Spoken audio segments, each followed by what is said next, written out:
Hoje eu vou estar falando um pouco sobre a ditadura militar, a ditadura cívico-militar, né? Podemos dizer assim.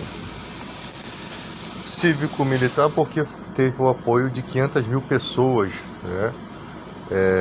Da população civil, né? Essa ditadura militar teve 434 pessoas mortas, entre mortos e desaparecidos. O problema é que no nosso país, principalmente nos dias de hoje, do entretenimento, a população ela não se preocupa com a história do seu próprio país, né?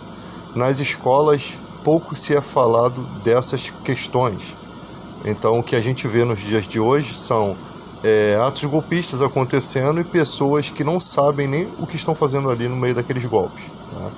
Então, por isso eu decidi fazer esse vídeo, esse áudio, né, para falar um pouco sobre essa ditadura que iniciou-se no período de 1964 a 1985, né, conhecido como golpe civil-militar, que foi realizado em 64 contra o presidente João Goulart, também conhecido como Jango. O presidente João Goulart, no final de tudo, ele é exilado, né, no Uruguai, e depois vai para a Argentina, né, acho que é a Argentina onde que ele morre, e com suspeitas de envenenamento, tá? Só que não deixaram fazer a exumação do corpo para se ter essas informações. Essa exumação do corpo de João Goulart, quando ele estava exilado, ela ocorreu 37 anos depois e o laudo foi inconclusivo. Nós acreditamos que esses vestígios de envenenamento pelo gás sarin, pelo veneno chamado sarin, né, que causou ali o infarto, né, e o que reforçou essas denúncias desse envenenamento pelos sócios dele, né, foi um amigo de João Goulart denunciou que os sócios o envenenaram para poder ficar com seus bens. E existia um cara ligado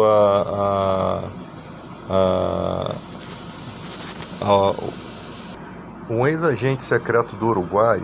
Ele fez uma denúncia de que os medicamentos que o João Goulart tomava para o coração foram manipulados, tá?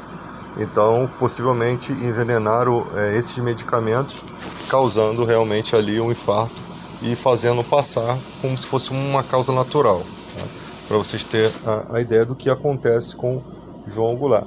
O João Goulart, ele substituiu o Jânio Quadros, que renunciou, e o João Goulart era o vice. Então ele substitui o Jânio Quadros, sendo que na posse do João Goulart, os militares tentaram desviar o avião dele, porque eles já tinham medo do João Goulart assumir, o presidente Jango, antes mesmo dele assumir, só para vocês terem ideia, porque eles acreditavam que as opiniões de João Goulart eram mais ligadas a posicionamentos de esquerda, tá? Então eles já tinham esse medo.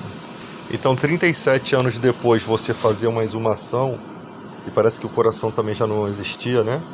E não tinha mais, não tinha os restos mortais ali, não deu condição de fazer a perícia, mas o laudo foi inconclusivo.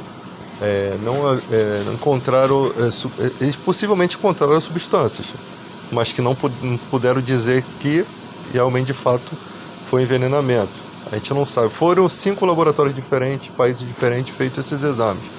Mas o que você percebe é que pode ser que tenha acontecido isso, e pode acontecer nos dias de hoje.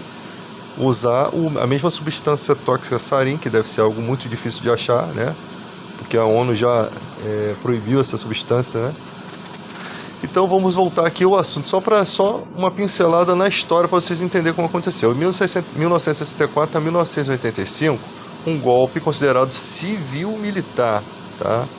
Então, houve um regime autoritário que era sustentado por alguns atos institucionais, que na verdade foram 19 atos institucionais, mas o AI-5, né, os 5 atos foram os mais terríveis, né? Foram momentos de maior repreensão, onde realmente os militares pararam de querer mostrar algum tipo de relevância democrática e realmente mostrar os seus interesses, tá? O que aconteceu aqui no Brasil ao longo desses 21 anos, que o Brasil teve 5 presidentes que foram generais, tá? Por que que isso acontecia? Por que que não um cara ditador, né, um militar, e não um presidente? Por que que não um ditador? Porque o golpe queria passar para a população que o país estava conforme o andamento comum da política, né? Ou seja, se houvesse uma mudança de... não existisse a palavra presidente e o general assumisse, a população em peso ia neutralizar o golpe na hora. Porque lá na frente você vai ver que a população se articulou muito forte contra o governo ditatorial. Então, para dar o aspecto de que nada tinha mudado, eram eleitos esses generais de forma indireta, ou seja, o povo já tinha perdido o poder de voto. O povo já não tinha mais poder para votar. Então, de forma indireta. As diretas já só vão acontecer lá mais à frente. Não consegue ter força e depois ela consegue ter a força e o povo consegue eleger um presidente do próprio povo, né? Mas o regime ali era eleição indireta, eram eles mesmos que colocavam no poder.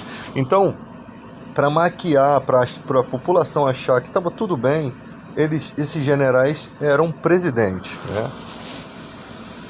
Isso aconteceu no dia 31 de março de 1964 e os militares eles estavam instalados lá em Juiz de Fora, né? Eles rebelaram-se contra o governo e concluiu-se isso no dia 2 de abril. E quando os parlamentares brasileiros ratificaram a destituição de João Goulart, né? Devido a esse golpe iniciado. Aí você vai ver que a Constituição de 1946 foi ferida, né? A nossa Constituição hoje em dia é de 88, ela foi reformulada, né? Mas qual era o objetivo da ditadura? Era a derrubada do trabalhismo, né? Um projeto que defendia um desenvolvimento da economia, né? Promovendo um bem-estar social para a população, uma modernização, né, no Brasil em relação ao trabalhismo, né? O João Goulart, que tinha o apelido de Jango, né, ele era um político gaúcho que, quando ele sobe ao poder, né, ele fazia parte do cenário da política brasileira na década de 50, né? E ele era um dos mais conhecidos trabalhistas do Brasil, né? Considerado um dos grandes sucessores de Getúlio Vargas. Então, Jânio Quadros, ele renunciou, né, em agosto de 1961, e como o Jango era o vice, segundo a Constituição demandava, ele foi empossado, né, que aconteceu no dia 7 de setembro de 1961. Então começaram a aumentar algumas tensões aqui no Brasil devido aos projetos de reforma do João Goulart, né, do presidente João Goulart, conhecido como as reformas de base, né. Essas reformas eram os projetos para fazer uma estrutura do Brasil, né, para reduzir as desigualdades que estavam existindo, né. E isso não foi uma coisa satisfatória para a galera da reforma agrária, né, porque isso garantia alguns acessos à terra aos despossuídos, e aí prejudicava o interesse dos proprietários de terra, tá? E a relação ali política do Jango, né, do João Goulart, com os trabalhadores e sindicatos, era visto pela classe média aqui no Brasil como uma ação comunista, né, como um indício de comunismo, entendeu? Então, da onde eles tiraram essa ideia? Essa ideia foi que no governo americano, né, existiu a Guerra Fria ali na época no auge da Guerra Fria. Os Estados Unidos eles passaram por esse momento, né, da Guerra Fria, e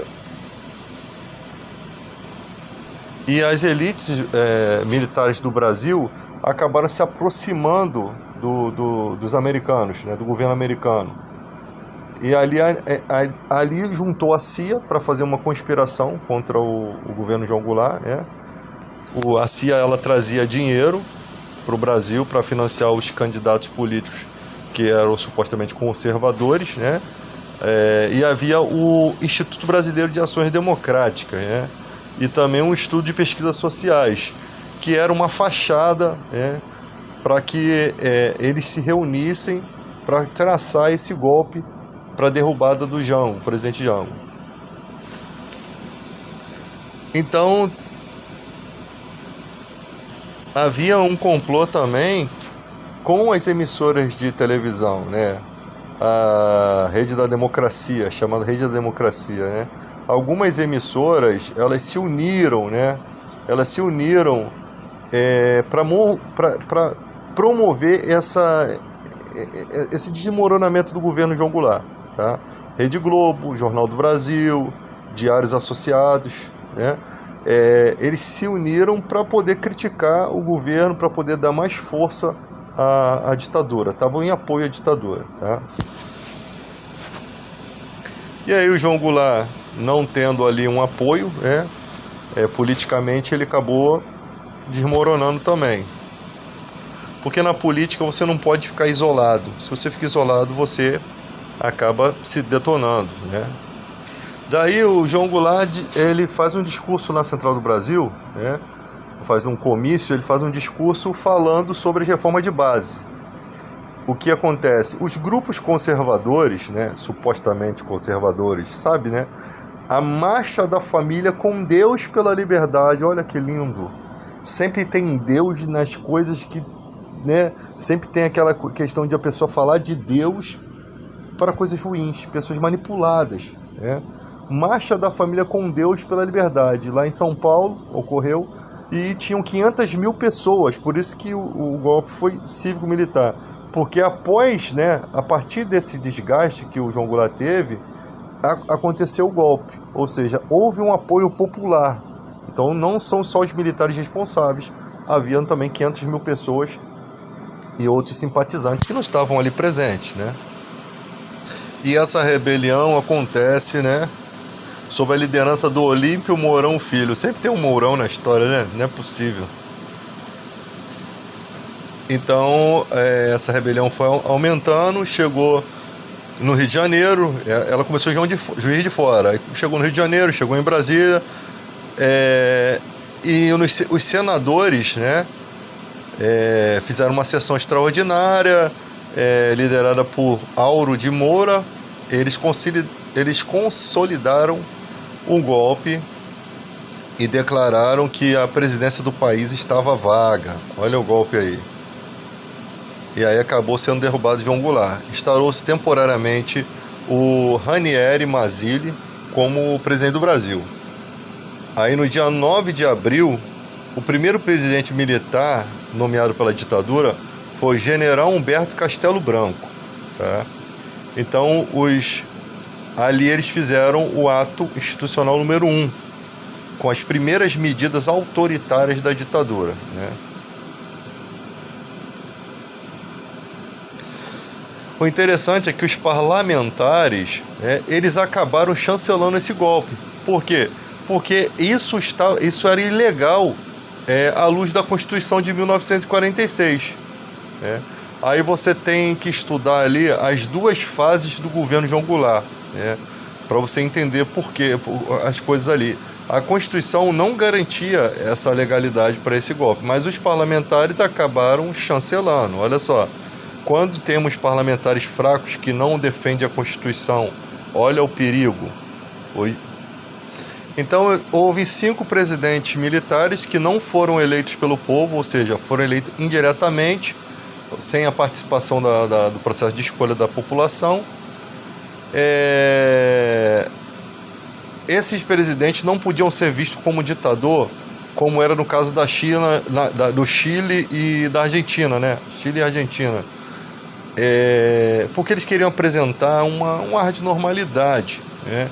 Então eles não podiam de cara botar um cara que não tivesse título de presidente, tá? Aí você teve Humberto Castelo Branco, que governou de 64 a 67, Arthur Costa e Silva de 67 a 69, Emílio Médici, né, 69 a 74, Ernesto Geisel, 74 a 79, e o Figueiredo, João Figueiredo, 79 a 85, né? Aí começou a ocorrer prisões arbitrárias, sequestros, cassação, invasões de propriedade, tortura, assassinato de cidadão, sumiço de cadáver, atentado à bomba realizado pelo próprio Estado, né, para poder culpar os chamados subversivos, né, sempre justificando o combate aos subversivos, quando na verdade eles também promoviam atentados à bomba, né, a todos aqueles que eles consideravam uma ameaça para o país. Então o judiciário ali foi subjugado, né? Os atos militares eles tinham maior força. Aí o que eles fizeram? Cassação de mandatos de político, né? Cassou direitos políticos de cidadãos, retirou o direito de voto da população brasileira, cassou partidos políticos daqui do país, fecharam congressos, podiam fechar o congresso, demitir funcionários públicos, intervir diretamente no governos estaduais e municipais. Eles tinham acesso livre, né? Reprimia o livre pensar.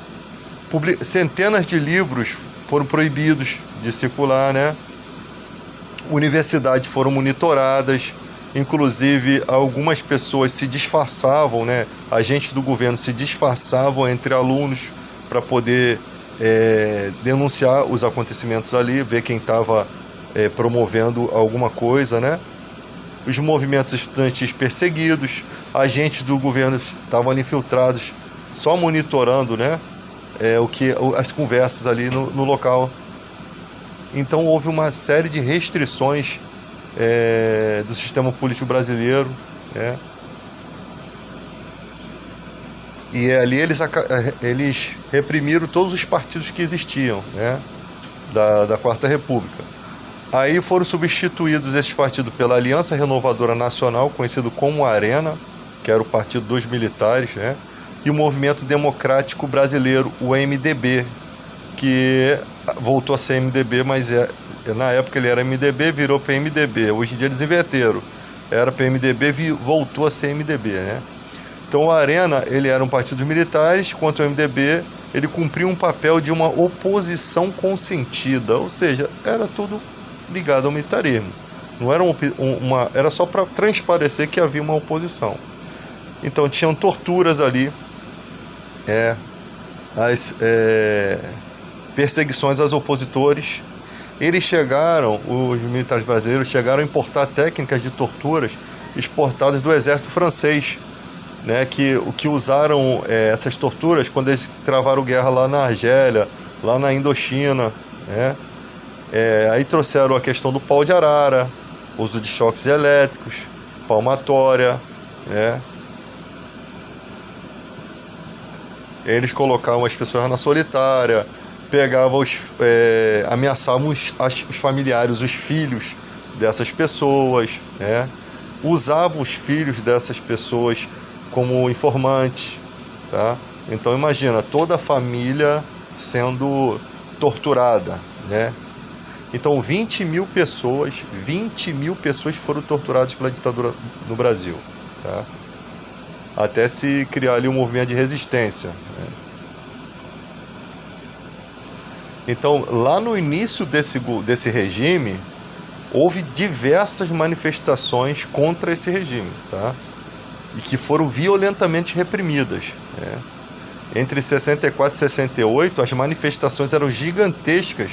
Estudantes e trabalhadores se lançavam com tudo contra esse sistema, né? Então esse período foi uma oposição política. Ali foi criada a Frente Ampla, né, que era um movimento criado por Carlos Lacerda, que foi um apoiador do golpe de 64, mas que tinha virado, né, para a oposição, porque ele tinha um interesse de se candidatar à presidência em 1965, mas foram frustrados esses planos devido ao endurecimento do regime, né? Então a Frente Ampla surgiu em 1966, contou com a adesão de Juscelino Kubitschek, que era senador em 64, né? Que também foi conivente com o golpe militar e aí também virou de lado. Então essa Frente Ampla, o que ela fazia? Ela exigia o retorno da democracia no Brasil, né? Então acabou sendo proibida de funcionar por meio de determinações do Ministério da Justiça em 1968. Tá? Houve um político chamado Márcio Moreira Alves, que ele chamou as Forças Armadas de valha-couto de torturadores, entendeu? E os políticos se recusaram a punir esse cara, tá?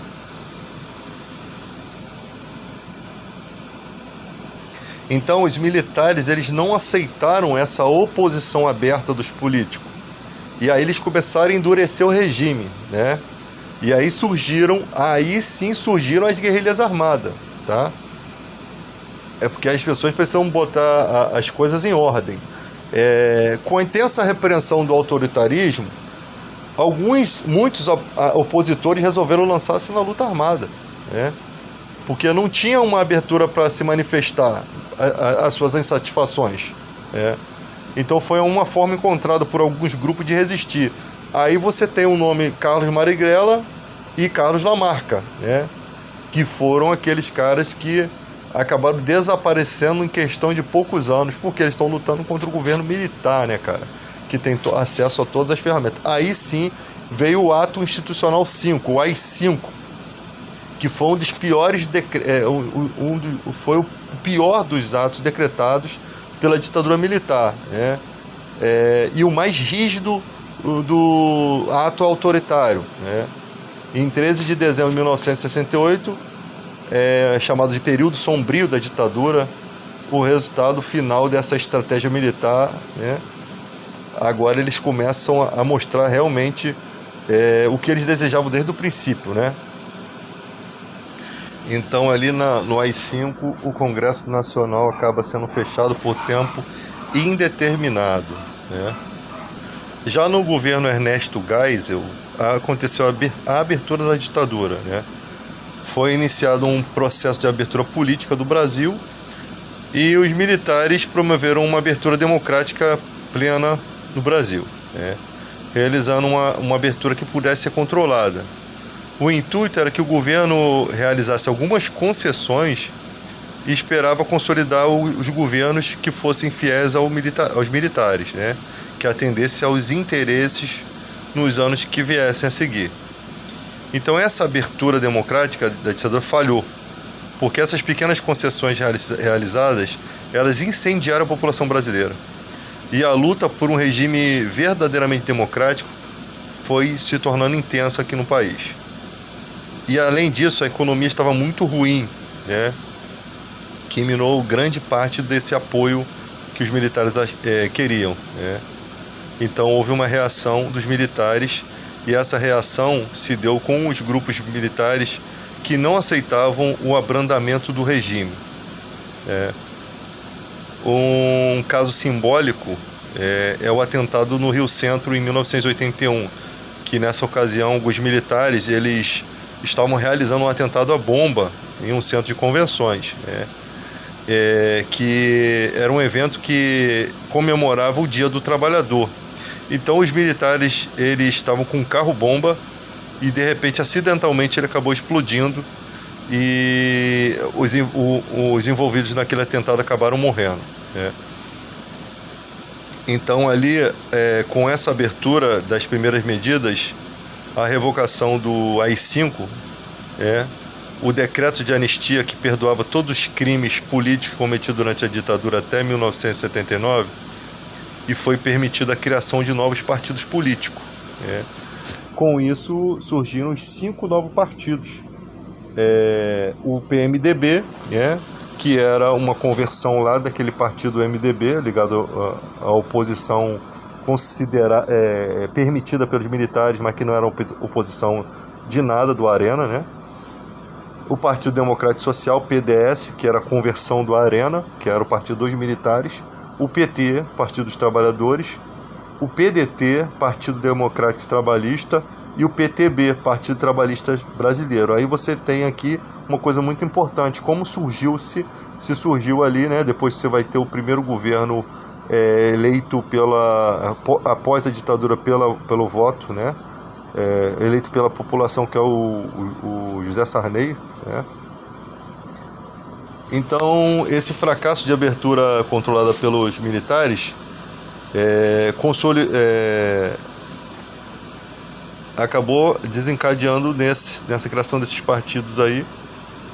Esses movimentos populares conseguiram o direito, né, conquistaram o direito de eleger governador em 1982, e 83 e 84 a população brasileira ela se enganjou na campanha das diretas já. E nessa campanha o povo brasileiro, né, a população, pedia o retorno ao direito de escolher quem seria o presidente do país. E a última vez que isso tinha acontecido foi em 1960. Aí, desde lá, o povo não conseguia fazer uma eleição direta. Então, só que essa campanha acabou fracassando e essa eleição indireta, né, que os militares escolhiam, foi mantida. Em 1985, a eleição indireta para presidente ocorreu. E o candidato dos militares era o Paulo Maluf. O candidato da oposição era o Tancredo Neves. A eleição de Tancredo Neves e seu vice, José Sarney, colocou fim à ditadura militar e deu início ao novo período democrático na história do Brasil. Então o José Sarney acaba assumindo, né, como vice, ele acaba assumindo a presidência depois. E ali vamos para as consequências da ditadura aqui no Brasil. Foram 20 anos de ditadura, 434 mortos, inclusive indígenas, né, por conta do autoritarismo desse regime. Foram 8 mil indígenas mortos pela política de ocupação da Amazônia. É sempre bom entender isso aqui. 20 mil torturados, quase 5 mil pessoas com direitos políticos cassados. Aumento da corrupção porque não havia liberdade para investigar crimes dos militares. Não havia essa liberdade para investigar os crimes dos militares. Redução nos direitos trabalhistas. Aumento da desigualdade social. Aumento do endividamento do Brasil. Inflação alta e crise econômica, etc. Daí você entende como é que ficou a situação do país, né? Aí depois você pode estudar aqui João Goulart, né? Como foi a morte. Depois o Jânio Quadros também teve um fim muito ruim, né?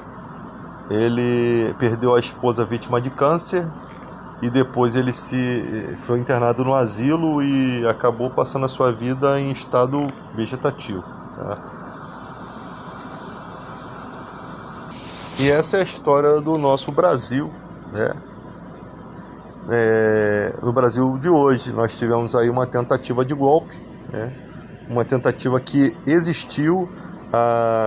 Quem aderiu um dos líderes lá das Forças Armadas, que eu acho que é da Marinha, aderiu a essa tentativa de golpe, tá?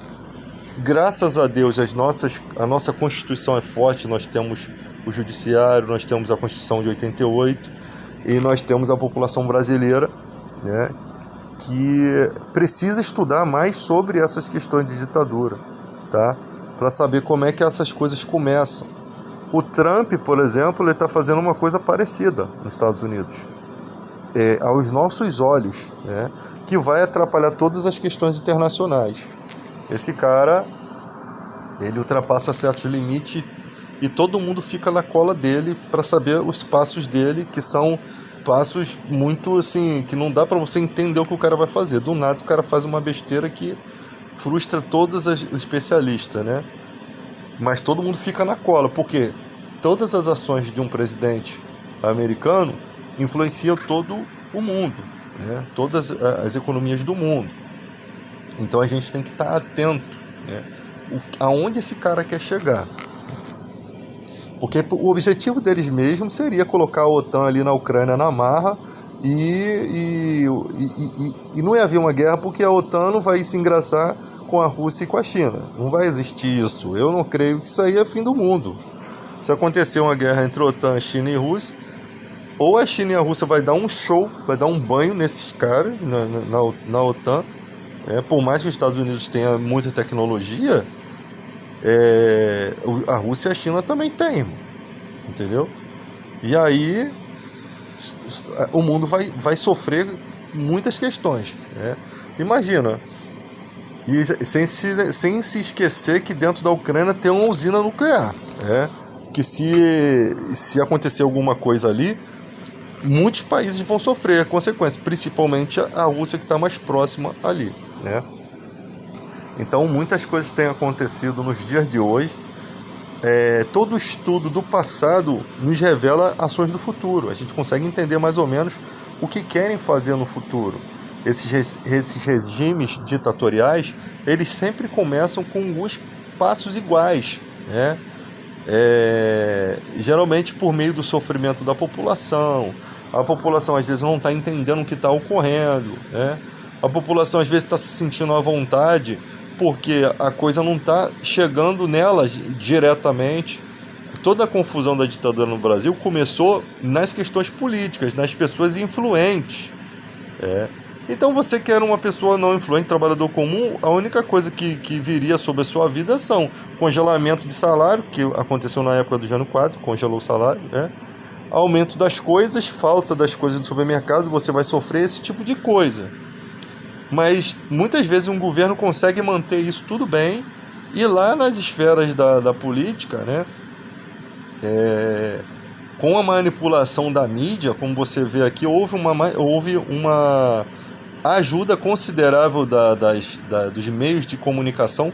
Não tinha internet naquela época, então os meios de comunicação que chegavam à população era rádio, era TV, e todos esses meios estavam apoiando um regime ditatorial. Olha a confusão.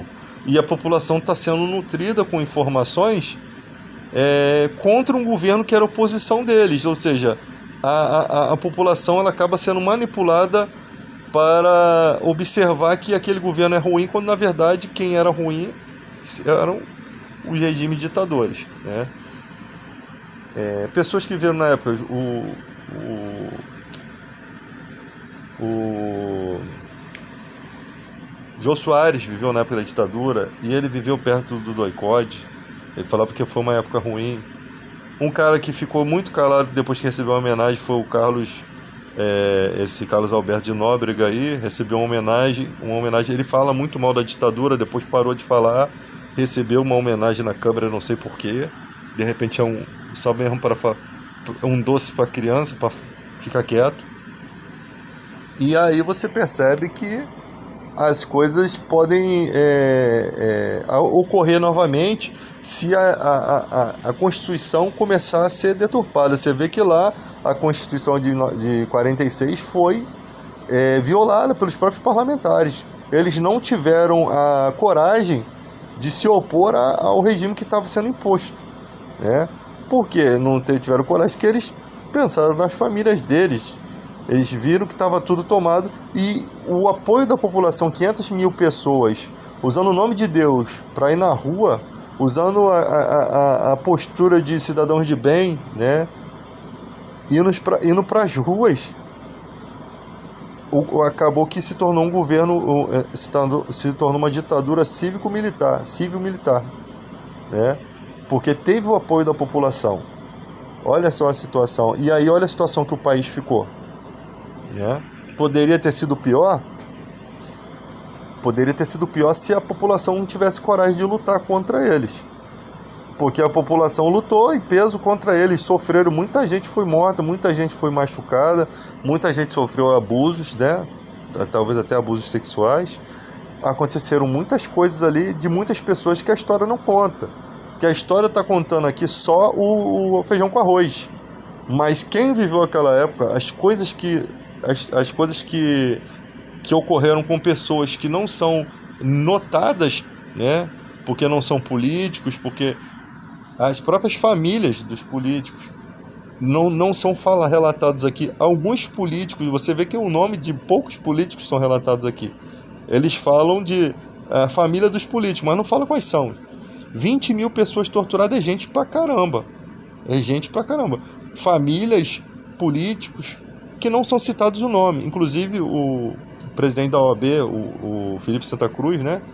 O pai dele foi morto na ditadura, ele era um bebê, né? Ele era um bebezinho de colo quando o pai dele foi morto, e eu acho que até sumiram com o corpo dele. Então, esses relatos são muito importantes a gente estudar, porque os próprios estudantes foram reprimidos, são reprimidos. Os universitários, aquelas pessoas que sabem, que são capazes de entender o que está acontecendo. A população em si é manipulada pelas mídias, né? A população é massa de manobra, mas os universitários não são bobos. São pessoas que estudam, pessoas que têm um conhecimento, né? E é contra esses que sempre o sistema vai lutar. Influente. Muitos cantores, muita gente do esporte se voltou contra a ditadura, foram corajosos. Algumas pessoas foram parar em outro país, foram expulsas do Brasil, tiveram que viver exilados em outros lugares, né? Porque eram pessoas de influência que se acabasse com a vida deles ficaria muito feio. Então eles expulsavam, uns eram ameaçados e fugiam. Então houve coragem também de pessoas que honraram o seu hino nacional e que não fugiram da luta, tá? Pessoas que botaram em risco a sua própria família para poder defender o que hoje nós chamamos de liberdade. E hoje o nosso papel é simplesmente só de ler, estudar e não deixar essa história se repetir. E a gente vê a ignorância reinando hoje em dia, né? E a história quase se repetindo. A sorte que as figuras que tentam repetir essa história são os inúteis imprestáveis que não têm inteligência suficiente, né? Que não sabem nem apagar um e-mail. A sorte nossa é essa. E acaba que esses planos são frustrados e fortalecem mais a democracia.